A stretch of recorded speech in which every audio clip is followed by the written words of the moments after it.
안녕하십니까. 김주성의 안식일학교 교과 묵상입니다. 2024년 제1기 3과입니다. 제목은 여호와께서 다스리신다. 이번 주 교과에서는 시편이 가르치는 세계관을 공부하겠습니다. 1월 14일 일요일 교과입니다. 제목은 그는 우리를 만드신 이요. 성경 시편은 하나님과 성도를 어떻게 묘사하고 있을까요? 하나님의 성품을 어떻게 계시하고 있을까요? 시편에서 창조는 하나님의 통치를 설명하는 중요한 개념입니다. 하늘은 하나님이 손으로 만드셨고 하나님의 영광과 권능을 선포합니다. 하나님의 이름은 온 땅에 장엄하게 펼쳐집니다. 시편 8편 9절을 읽어보겠습니다. 여호와 우리 주여, 주의 이름이 온 땅에 어찌 그리 아름다운지요. 여호와 하나님께서 만물을 창조하셨습니다. 하나님은 시작도 마지막도 없으신 영원하신 분입니다. 하나님은 영원하시고 사람이 손으로 만든 것에 불과한 열방의 신들이나 그 어떤 신과도 비교할 수 없이 우월하신 분이십니다. 우상들은 손이 있어도 만지지 못하지만 여호와 하나님에게는 땅의 깊은 곳도 그분의 손 안에 있고 바다와 육지도 그분의 손으로 만드셨습니다. 여러 시편들이 자연의 능력을 초월하는 하나님의 능력을 묘사하고 있습니다. 고대 시대의 많은 나라들이 신이라 여겼던 그 자연의 능력들 위에 하나님의 능력이 있음을 묘사하고 있습니다. 그 시편들은 하나님께서 모든 피조물을 통치하신다는 사실을 재차 강조하고 능력과 권위가 지극히 높으신 분 하나님의 통치를 강조합니다. 시편 100편 3절은 자기 의존이 우상숭배의 교묘한 형태임을 알리고 있습니다. 하나님께서 우리를 창조하신 분이심을 강조함으로써 하고 있습니다. 시편 100편 3절을 한글 킹제임스 성경으로 읽어보겠습니다. 너희는 주 그가 하나님이심을 알라. 우리를 지으신 분은 우리들 자신이 아니라 그분이시라. 우리는 그의 백성이요 그의 초장의 양이로다. 우리는 그의 백성이요 그의 초장의 양이로다 하는 구절은 하나님이 당신의 백성들과 얼마나 친밀한 관계로 지내기 원하시는지를 공개하고 있습니다. 오직 창조주 하나님만이 그의 백성들에게 복주사 번성하게 하실 수 있기에 오직 하나님만이 경배와 신뢰를 받으시기에 합당한 유일한 분이십니다. 여러 시편들이 숨쉬는 모든 것들과 온 땅과 바다와 그 가운데 모든 것을 향하여 여호와 앞에 기쁨의 외침을 하도록 호소하고 있습니다. 하나님의 영광은 비록 타락한 세상의 피조물들일지라도 모든 피조물 가운데서 나타나고 있으며 시편은 사람의 경배를 받으시기에 합당하신 유일하신 하나님을 주목하도록 호소하고 있습니다. 시편 100편을 읽으면서 일요일 교과를 마칩니다. 온 땅이여 여호와께 즐거운 찬송을 부를지어다. 기쁨으로 여호와를 섬기며 노래하면서 그의 앞에 나아갈지어다. 여호와가 우리 하나님이신 줄 너희는 알지어다. 그는 우리를 지으신 이요 우리는 그의 것이니 그의 백성이요 그의 기르시는 양이로다. 감사함으로 그의 문에 들어가며 찬송함으로 그의 궁정에 들어가서 그에게 감사하며 그의 이름을 송축할지어다. 여호와는 선하시니 그의 인자하심이 영원하고 그의 성실하심이 대대에 이르리로다. 1월 15일 월요일 교과입니다. 제목은 주께서 다스리신다. 여호와 하나님께서 창조주 되심과 통치자로서 주권자가 되신다는 사실은 서로 분리될 수 없이 하나로 연결된 개념입니다. 주께서 다스리신다는 선언은 시편 93편 1절에서 그리고 96편 10절과 97편 1절과 99편 1절에서 엄숙히 선포되고 있습니다. 그리고 그 울림은 시편 전체에서 들리고 있습니다. 여호와 하나님께서는 존귀, 권위와 권능을 입으셨습니다. 구름과 흑암이 그분을 둘렀고 하지만 옷을 입음같이 빛을 입으셨습니다. 이러한 은유법은 왕의 권세와 영광을 드높입니다. 그리고 그러한 은유법은 인간의 이해를 뛰어넘는 하나님의 특별하신 위대함을 표현하기 위해서 선택되었습니다. 시편 97편은 하나님의 통치의 특징을 어떻게 표현하고 있는지 보겠습니다. 시편 97편 1절, 2절, 5절, 9절, 10절을 보겠습니다. 여호와께서 다스리시나니 땅은 즐거워하며 허다한 섬은 기뻐할지어다. 구름과 흑암이 그를 둘렀고 의와 공평이 그의 보좌의 기초로다. 산들이 여호와의 앞 곧 온 땅의 주 앞에서 밀랍같이 녹았도다. 여호와여 주는 온 땅 위에 지존하시고 모든 신들보다 위에 계시니이다. 여호와를 사랑하는 너희여 악을 미워하라. 그가 그의 성도의 영혼을 보존하사 악인의 손에서 건지시느니라. 하나님의 통치는 그 창조, 구원, 그리고 심판 사역에서 나타납니다. 하나님은 온 세상에 당신의 왕권을 세우셨습니다. 하나님의 나라는 영원한 나라이고 그 권세와 위엄에 있어서 그 누구도 비교 대상이 될 수 없습니다. 하나님의 통치는 자비와 공의 그리고 의로움으로 세워졌고 모든 창조된 세상에 질서와 안정을 가져옵니다. 하나님의 통치는 하늘과 땅에서 하나님을 찬양하며 예배하는 모든 자들을 연합시키십니다. 많은 시편들이 상상하기를 모든 인류가 하나님의 통치하시는 질서를 깨닫는 것을 그리고 있습니다. 하지만 적어도 아직은 모든 사람들이 또는 지상의 통치자들도 그렇게 하지 못하고 있습니다. 하나님의 통치는 악한 자들에 의해 꾸준히 도전을 받았습니다. 하나님을 부인하고 무시했으며 하나님의 백성들을 핍박했습니다.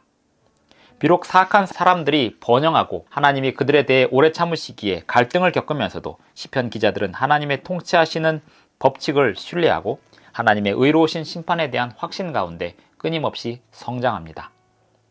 하나님의 백성들은 그리스도의 구원 사역을 통해 세워진 하나님의 은혜의 왕국을 믿음으로 바라보며 기뻐하고 그리스도의 두 번째 다시 오심을 통해 세워질 영광의 왕국을 믿음으로 기다리고 있습니다. 하나님께서 통치하신다는 말이 우리에게는 무엇을 의미할까요? 시편 97편 10절로 12절을 읽어보겠습니다. 여호와를 사랑하는 너희여 악을 미워하라. 그가 그의 성도의 영혼을 보존하사 악인의 손에서 건지시느니라. 의인을 위하여 빛을 뿌리고 마음이 정직한 자를 위하여 기쁨을 뿌리시는도다. 의인이여 너희는 여호와로 말미암아 기뻐하며 그의 거룩한 이름에 감사할지어다. 1월 16일 화요일 교과입니다. 제목은 하나님은 재판장이시다. 시편 75편을 보면 악인의 자랑은 헛된 것이라고 하였습니다. 왜 그럴까요? 하나님은 주권자이시기에 율법을 주시는 분이십니다. 그리고 심판자이십니다. 악한 자들은 하나님이 세상에 세우신 의의 질서를 항상 위협합니다. 그러나 하나님은 세상을 심판하사 악의 통치를 끝내실 것입니다. 시편 75편 8절로 10절을 읽어보겠습니다. 여호와의 손에 잔이 있어 술 거품이 일어나는도다. 속에 섞은 것이 가득한 그 잔을 하나님이 쏟아내시나니 실로 그 찌꺼기까지도 땅의 모든 악인이 기울여 마시리로다. 나는 야곱의 하나님을 영원히 선포하며 찬양하며 또 악인들의 뿔을 다 베고 의인의 뿔은 높이 들리로다. 시편 75편을 보면 악인의 분명한 멸망에 관한 묘사들이 몇 가지 나옵니다. 먼저는 술에 담긴 잔의 묘사인데 이 묘사는 하나님의 진노가 강렬할 것임을 뜻합니다. 악인의 뿔을 자르는 장면은 그들의 권세와 지배력을 끝낼 것을 상징하고 반면에 의의 뿔은 높임을 받을 것입니다. 하나님은 정하신 기약에 따라서 심판하실 것입니다. 이 집행심판은 분명히 마지막에 이루어질 것입니다. 하나님께서는 사람들의 마음을 살피실 것인데 그 과정이 하나님의 심판에 포함되어 있습니다. 시편 14편 2절을 봅니다. 여호와께서 하늘에서 인생을 굽어 살피사 지각이 있어 하나님을 찾는 자가 있는가 보려 하신즉. 이것은 창세기 6장 5절 8절의 장면을 연상시킵니다. 창세기 6장 5절을 읽어보겠습니다. 여호와께서 사람의 죄악이 세상에 가득함과 그의 마음으로 생각하는 모든 계획이 항상 악할 뿐임을 보시고. 이어서 창세기 6장 8절을 봅니다. 그러나 노아는 여호와께 은혜를 입었더라. 이 성경절들은 하나님이 세상에 대한 심판을 집행하시기 전에 사람들의 삶을 살피시고 구원하실 백성을 찾으신다는 것을 보여주고 있습니다. 이렇게 집행심판 전에 살피는 것을 조사심판이라는 말로 쓰는데 이것은 의로운 백성들을 옹호하고 악한 사람들의 운명을 결정하는 과정입니다. 어떻게 이루어지는 걸까요?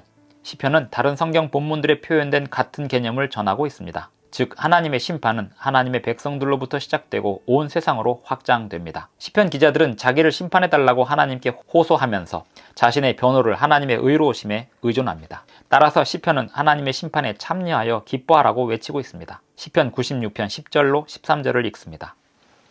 모든 나라 가운데서 이르기를 여호와께서 다스리시니 세계가 굳게 서고 흔들리지 않으리라. 그가 만민을 공평하게 심판하시리라 할지로다.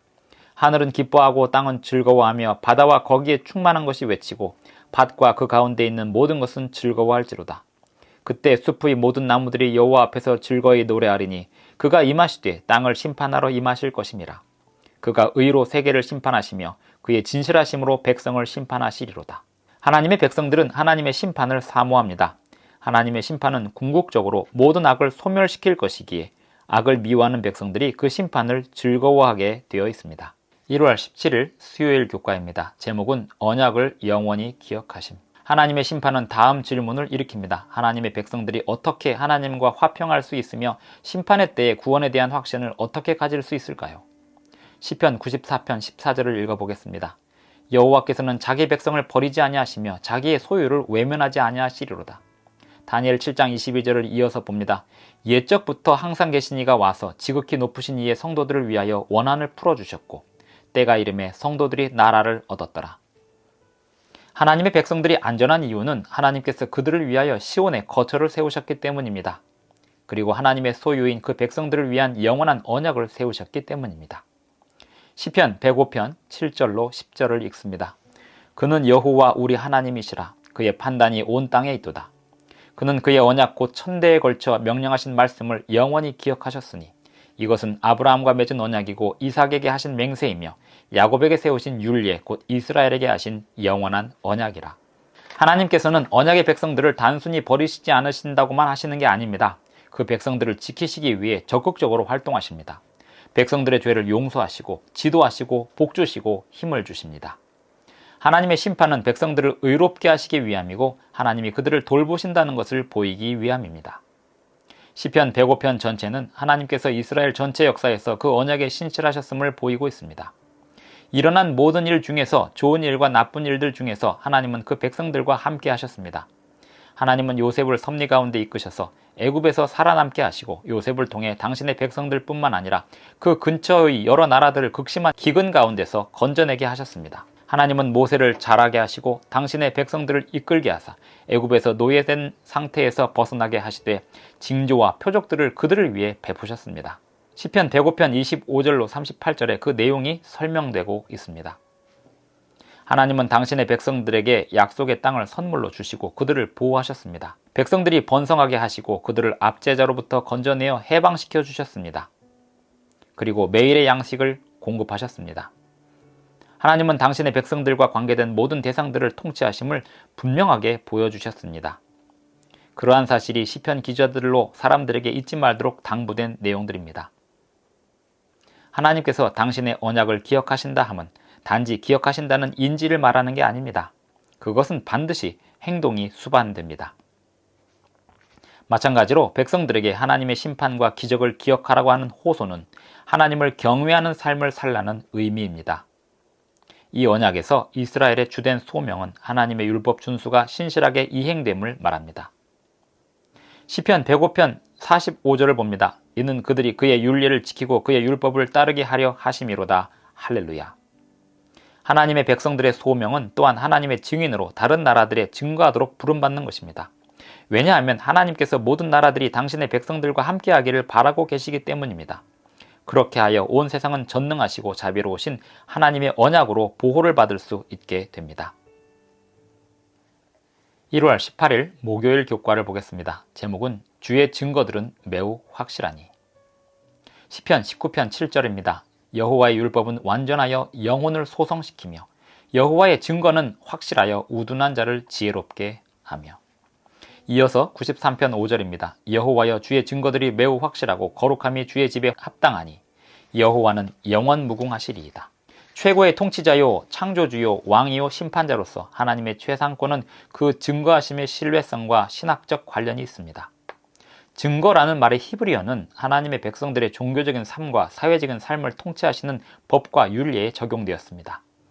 출애굽기 32장 15절을 보면 모세가 산에서 내려올 때 손에 들었던 두 판을 일컬어 증거판이라 불렀는데 이때 사용된 히브리어 단어가 증거라는 뜻을 가지고 있었습니다.